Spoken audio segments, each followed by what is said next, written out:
Hi, and welcome to the Off the Charts Football Podcast. I'm Mark Simon. I'm joined today by our NFL draft gurus, Nathan Cooper. Hello. And R&D associate, Stephen Polacheck. Hello.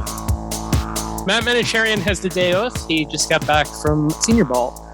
Let's do some quick Super Bowl talk. We'll have plenty more with Matt next week, and then we'll delve into something else, the Senior Bowl, and some players that we want to talk about that Nathan Cooper has seen and Stephen has seen throughout the year.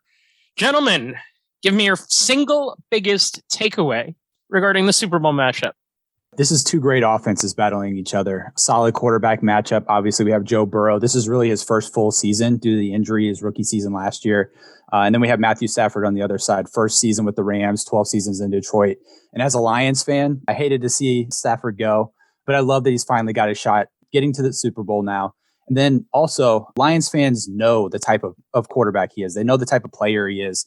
And I'm just glad to see that he's finally getting this shot and the world's really getting to see the type of player he actually is week in and week out. For one game, is he better than Joe Burrow? For me, as a again, former Lions fan, I hope so. But, I think Burrow's really proven himself a lot in these, this year and a half. He's playing really well. So what you're saying is it's pretty close. Stephen, what was yours? So I just wanted to highlight how these two teams were built in completely the opposite ways. So starting with the Bengals, we all know that they grabbed Burrow and Chase in the top 5. They drafted Mixon, Higgins, Boyd, and Jesse Bates all in second-round picks. Sam Hubbard, Jermaine Pratt, they were third-rounders, and then they grabbed a bunch of veteran free agents that come from what they considered winning teams to round it off. Now, on the flip side, the Rams drafted Aaron Donald back in the first round back in 2014. Cooper Kupp was a third-round pick, and then their other stars, Von Miller, they traded for a second and a third. We all know the Matt Stafford trade where they shipped off Jared Goff for 2 firsts and a third. They signed OBJ from a mid-season free agency, and Jalen Ramsey was also 2 firsts and a 4th rounder for him. So they completely built their team based off of taking players away from other teams, whereas the Bengals pulled everybody right out of college. So it's kind of both extremes showing you can build a team more than just one way. It's a matter of doing it effectively, whichever way you choose to do it. Why did the Bengals win on Sunday? And is there a reason to think that what they did in that game can carry over into the Super Bowl? I don't want to discredit the Bengals, but I do want to talk about how Patrick Mahomes was probably the worst Patrick Mahomes we've ever seen in that second half. Partially due to the Bengals, but he had 2 poor decisions that turned into interceptions. He only faced 6 pressures in the second half, and 4 of those turned into horrible sacks. His 19.1 independent quarterback rating was by far the lowest of the year. And really, he was just off. 76% of his passes were catchable, which is compared to 86% normal. Not only were the Bengals getting to him, but Mahomes was also just missing in his throws. Yeah, I agree with you. I think, the second half adjustments, I think were the big thing. And that's a testament to the coaching staff there. You got Zach Taylor, Brian Callahan, Lou Anarumo on the Bengals side. I think the adjustments they made at halftime really hurt the Chiefs offense and Mahomes, like you said. But also, Burrow came out. That offense played well. They moved the ball down the field. Defense stepped up big. You mentioned, held them to only 3 points, under 100 yards that whole second half and into overtime as well. Definitely played really well. And I think the Bengals are going to need to play well on both sides of the ball, to beat the Rams in the Super Bowl. Can the Bengals win a Super Bowl without getting pressure on Stafford at a good level? I think yes, because we did just watch the best team in the league in generating pressure play Stafford, and it didn't really affect them. So whether they get pressure or not, I don't think has a bearing on how well the Rams will perform. I think it comes down to, can Joe Burrow go head-to-head with Stafford and the Rams offense? Yeah, I think the secondary for the Bengals has played really well. And I think without some of that pressure getting to quarterbacks, I think the defense, honestly, it's been hit and miss on both sides of the coin here with the Rams and the Bengals. And I think they've been able to play through it. Even when the line isn't getting to the quarterback, they're still playing well on the back end. And I think there's enough there that if they're not able to get to Stafford, they can still force some bad throws. You still have all these guys, Bates and Mike Hilton, all these guys on the back end who've been huge in making plays, regardless. So I think even if they don't get the pressure, I think, they still have a shot, but it always helps whenever you can generate a little bit of push up front. Why did the Rams win on Sunday? And was there something in that matchup that you could carry over into the Super Bowl? Yeah, obviously the first 3 quarters there, they didn't go as expected for the Rams. That fourth quarter, though, nearly flawless. Stafford played well. Offense drove the ball up and down the field. The defense stepped up big. That defense, like I said, it's been hit and miss a little bit, but they all came out. The stars came out, and they played well in that fourth quarter and made the plays when they needed to. So I think just like the Bengals, the Rams are going to have to play well on both sides of the ball. They're going to have to play a full 4 quarters on offense and on defense to be able to win this game. Both offenses have playmakers. It's going to, the defenses are going to be hit and miss a little bit, but they're going to need to come out and make some plays. And I think the team that really plays the best at all phases of this game is really going to win.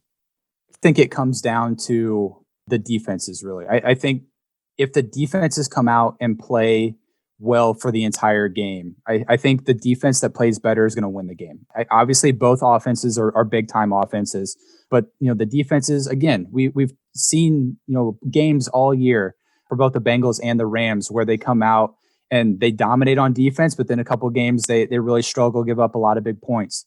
So I think the defense that comes out and plays the most well-rounded game is going to win this game. Do the Bengals have any way to slow down Aaron Donald or prevent Jalen Ramsey from making a big impact? The Bengals' offensive line is obviously a big question mark. And I think if the Rams can get pressure on Burrow, it could change this game. Obviously, the big question in the draft is, they took Chase instead of an offensive lineman. That I think is really going to show up. You have Donald, you have Floyd, Miller, all these guys on the defensive line. If they get to Burrow, it could really change this game.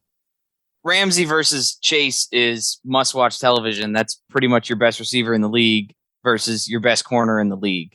So I think if you were going to put anybody out there to go out and beat Jalen Ramsey, Jamar Chase is towards the top of that list. And what does Jamar Chase specifically do that would give him the potential advantage? He can win at all levels of the field. So Ramsey's had success in just manning up on somebody and shutting them down for as long as he's shadowing them. Now, we've seen Chase go out and win both against like a zone defense and just man on man when teams have tried him that way. So I don't think there's a single way to stop Chase, but I also don't think there's a single way to beat Ramsey. I think it's just, we'll see. They haven't played each other before. It's new to both of them. One last question to round things out here. And this plays to the wide receiver cornerback matchup. How is the artificial turf at SoFi Stadium going to impact this game? Both of these teams play on a home field of synthetic turf. So the Bengals got a new one in 2018, and the Rams obviously are playing on the same turf that SoFi came with in 2020. The last 2 years, the Super Bowls were played on an outdoor grass field. The 3 prior were all on turf. 2 of those games turned into the high-scoring affairs of the Patriots beating the Falcons and the Eagles beating the Patriots. But then on that 3rd game, we also saw the Patriots play the Rams in that defensive slugfest. So I also want to make a note that this exact turf on SoFi is the same kind of turf that Houston and Dallas use.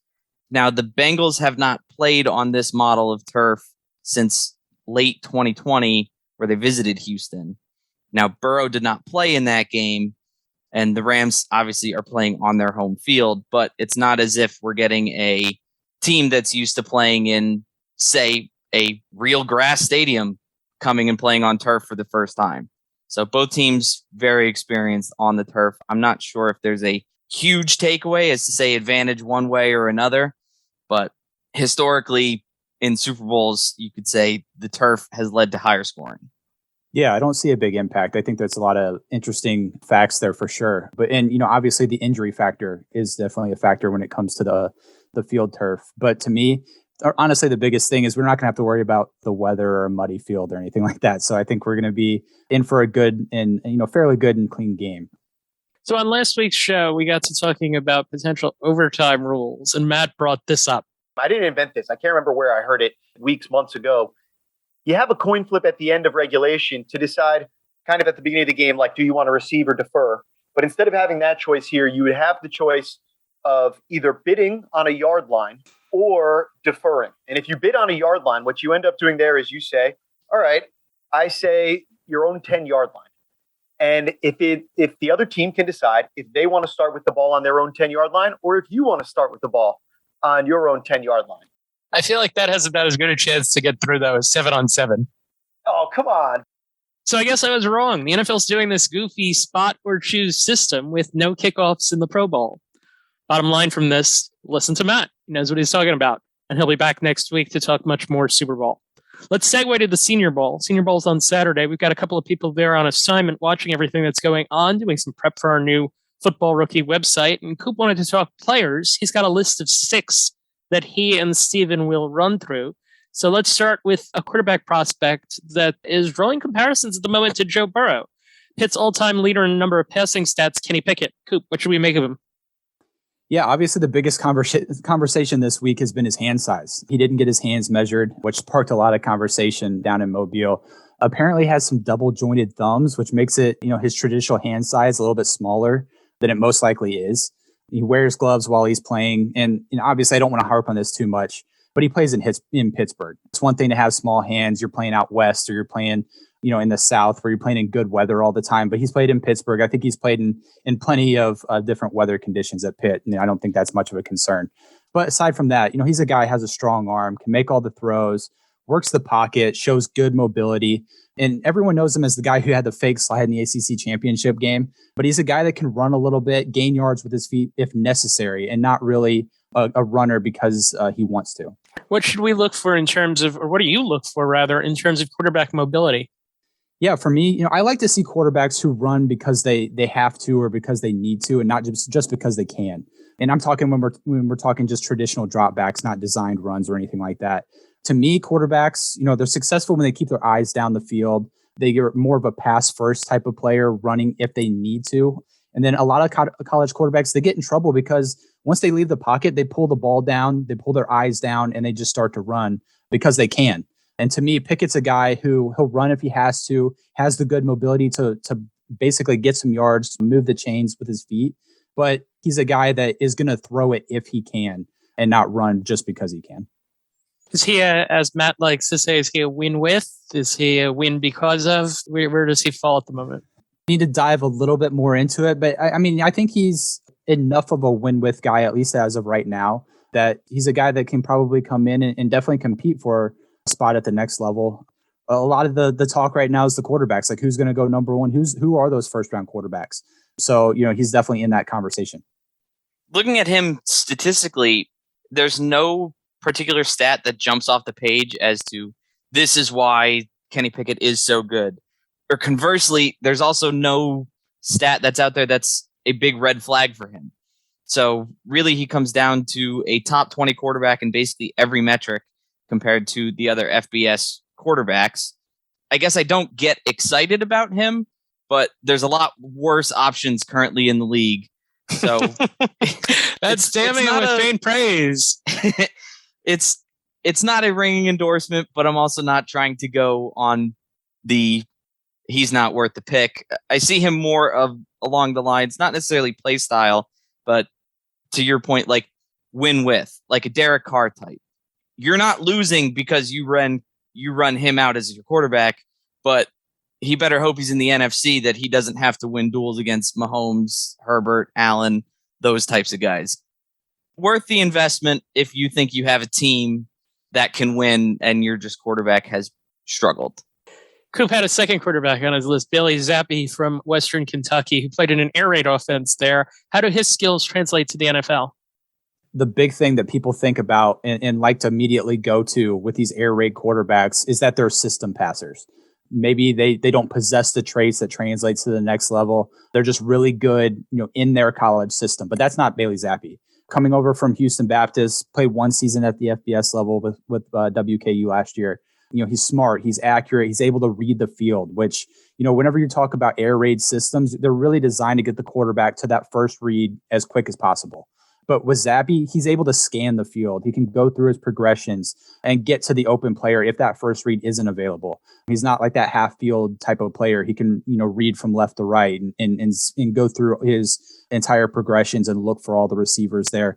I think it translates well to the next level. And that's basically the type of, record-breaking season that he had this year. That kind of stuff, I think, is going to be a good play for somebody in the draft. Go get him in those middle rounds and really develop him. So Zappi threw for just under 6,000 yards, which is an absurd number. He threw 62 touchdowns, and they were at a 9% touchdown rate, which is, again, a very good number. This kind of speaks to the air raid offense that we talked about. But one thing to also note is that he faced the lowest percentage of pressure in the league by a pretty big number, but then also had the highest EPA along with CJ Stroud, where they added just under 190 expected points. The next closest was 138. So him and Stroud, in terms of helping generate points, were the two best quarterbacks in all of FBS last year. I think you could do a lot worse when you're looking for a backup quarterback for a team to rally behind. Yeah, I think it's interesting that you bring up the fact that he didn't face a lot of pressure. And obviously, whenever you talk about air raid systems, it's designed to get the ball out as quick as possible. So you're probably not going to face a lot of it. But I am interested to see, when he gets to the next level, once he gets a little bit of pressure in his face, what's he going to do? Is he a guy that, can keep his base, he can extend the play a little bit and still make accurate throws? Or is he a guy that's going to will a little bit, against pressure? So I think that's an interesting thing to bring up and look at moving forward. So one other player on the offensive side that you wanted to talk about, he'll be with Zappe on the American team. Isaiah Likely from Coastal Carolina. He's one of the top tight end prospects. Go ahead, Coop. He was actually our second team All-SIS tight end this year. Big time pass catcher, the tight end position. 6'4", 240, doesn't really have the girth to be a dominant inline blocker. I'm not really going to stand up against a lot of those big time edge rushers, but he's a guy you can move him around. He's that move type of player where you can, move him as a tight end. You can move him out into the slot, out wide, and he's going to make plays in the passing game. He's a guy that can make catches short and make something happen after the play, and then he can also stretch the field vertically as well. So I know we talked about Trey McBride a few weeks ago, and he's really impressing down at the Senior Bowl as well. But Isaiah Likely, I don't think is too far behind him. Obviously, the blocking, needs to come because he doesn't have the size. But in terms of pass catching, I think he's right up there with a lot of the other tight end prospects in this class. Who are the other couple of tight ends that we might be looking at then? McBride is in there. There's some other guys down in Mobile. Charlie Kolar out of Iowa State is another big one who's playing well. Another big guy, Cole Turner out of Nevada. So there's a lot of big, tall tight ends and a lot of really good pass catchers in this class. On the defensive side, we go back to the national team for the Senior Bowl. Myjai Sanders of Cincinnati. He was all ACC for the second straight year. Where does his stock stand? Right now, I think he's firmly a second round guy, and I think he really has a chance to get into that back end of the first round as well. I think he's playing really well this week so far. Incredibly productive year in 2020. And then this year, when you look at the stats, the stat production is a little bit less in 2021, but you watch the film, he's constantly showing up. Still have a couple of months left in the process, but as of right now, his film is some of the best and most fun that I've watched so far. Known as a pass rusher, and he will be probably, coming out off the edge, has the speed and the repertoire to win and do that, but he also shows up in the passing game. Obviously needs to get stronger. He's a little bit thin in the lower body, but, he has tons of length, plays with good leverage, gets that leverage on blockers to set the edge, win at the point of attack. And to me, I think he's definitely a riser so far this week. The point I want to talk about in terms of production, where we did see the sack number decrease, he was still second in the FBS in terms of pressure rate with a 19.7% rate, which the only player that was above him was projected top 5 pick Kayvon Thibodeau. So in good company with that number. And he just mentioned Thibodeau. Coop, have you looked at him yet? Yeah, I actually just watched him as well. And, whenever you watch Thibodeau, he's a guy that, the athleticism and the traits just jump off the screen. His film is a little bit more down probably in terms of the production and everything as well this year compared to previous year. But just, his brute strength, his leverage, his length, everything that he does, especially in terms of pass rushing. But he's also a guy that can play the run as well. So, I think one of those teams in the top 5 are going to be really happy to have a guy like that. Channing Tindall is another player. He won a national championship as a linebacker for Georgia this season. He's another guy that you wanted to talk about. He was all SEC second team. How do you think we should view him? Yeah, there's a lot of Georgia players we could be talking about here, but I wanted to focus on Tindall. He's one of 3 Georgia linebackers that are headed to the draft, and he's the one that's down in Mobile this week. He's just so fun to watch. When you watch that Georgia defense, all 3 of those linebackers play all linebacker positions. They rotate in and out. They're mixing and matching, and they do just about everything. He's so active. He plays all over the field, flies downhill quickly, can stuff the run near the line of scrimmage, and then he also has the athleticism and awareness to be effective in coverage, and he has the speed and pass rush ability to get to the quarterback. So he can do everything on the defensive side. He's probably not going to be the first Georgia linebacker drafted. That's probably going to be Nakobe Dean. But in terms of Tyndall being the only guy down at the Senior Bowl this week, he's fun to watch, and I don't expect his name to be called very late. You mentioned Nakobe Dean. Comparing Tyndall to Dean, they pretty much had this exact same production, although Tyndall only played 73% of snaps that Dean did in terms of run defense. They had pretty much an identical pressure rate. The only difference is Dean's effectiveness in coverage, where he offered a lower EPA per attempt and generated less points against than that of Tyndall. But we're all talking about Dean as this first-round pick. You just said he's expected to be the first one off the board. How much does that difference in coverage ability hurt his draft stock? I don't think it does much. Again, I still think he's good enough in coverage that he's that guy that he can do all 3 phases. And, he's, again, probably not a first-round guy, but I don't see him getting beyond day 2. So it's not like he's fallen too far down the board. And honestly, he's a guy that, teams are going to want that sort of speed at the linebacker position. He flies around. He has the speed to do just about anything and everything. And I don't see, him having an issue getting to, getting in there and basically being a contributor at the next level. Lastly, a player from our All-SIS team, Jalen Pitre, safety from Baylor. You liked him enough to honor him on that team, but how does his game translate to the next level? Yeah, when you talk about safeties in today's NFL, you want guys that are versatile. You want guys that can cover, and that's exactly what Pitre brings. Played a large percentage of his snaps in the slot this year, but also played 30 or more snaps at safety, off-ball linebacker, and on the edge. So he played just about anywhere. He's one of those chess pieces that you can kind of move around. A guy that can cover slot receivers. He can cover backside of the backfield. One of the most impressive things is even at 5'11", 196 is what he came in at. He flies off the edge. He can rush the passer and stuff the runs in the backfield as well. So he's another player, fun to watch, versatile, and I think he's a guy you can really move around at the next level. And when you're talking about, guys, sometimes when we talk about these versatility type of players, you're talking about he's versatile. He'll bring depth to the defense. He's a guy that you want that can give you a little bit of depth as a backup. This isn't that type of guy. Petry's a top 50 player easy in this class, and he's going to make an immediate impact for a team next year. What do you watch when you're watching the Senior Bowl? A lot of the stuff that you want to watch, obviously you're getting body types that maybe you're not able to get during the season. You're watching a lot of practice film, so you're watching drills, looking at mobility and fluidity, flexibility, stuff like that. A lot of stock goes into the one-on-ones, especially if you're offensive line versus D-line or those receivers versus DBs, and just kind of how well you can bring yourself out there, how well you are from day 1 to day 2, from day 2 to day 3. Are you improving? Because a lot of these guys, you're playing with guys you haven't played with before, and you're in a system and you're trying to learn a system that you haven't learned before. So a lot of the stuff is just looking for improvement from basically day 1 through the end of the week. So lastly, was there anything that either of you two wanted to add? I just wanted to bring up, obviously we can't talk about everybody. There's a lot of guys down there at the Senior Bowl right now, but there are some really good players beyond just these 6 down in Mobile right now who have really stood out so far this week in practice. I just wanted to highlight a couple of those guys. Offensive lineman Trevor Penning out of Northern Iowa and Zion Johnson from Boston College. Both guys have looked really good so far. And then a couple of defensive tackles, Devontae Wyatt from Georgia, one of those Georgia guys, Perry and Winfrey from Oklahoma. Big, strong guys, quick off the ball as well. Florida State edge, Jermaine Johnson has looked really good, rushing the passer, strong, quick, good speed. And then Cincinnati wide receiver Alec Pierce looked really good getting off the line, catching the ball and things from the receiver position. So just another couple, another 6 guys there who have impressed so far, and guys that we'll probably be talking about between now and draft time.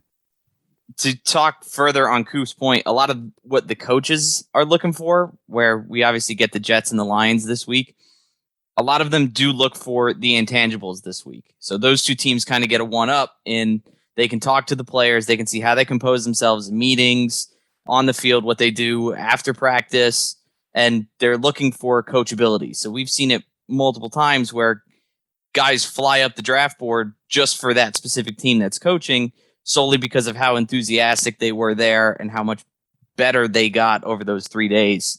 So we might see a Senior Bowl standout pop up as a day 2, day 3 pick for the Jets or Lions this year, solely because their coaches are there hands-on, getting to experience these kids. Timing is everything in all walks of life, including the NFL draft. Make a good first impression wherever you go.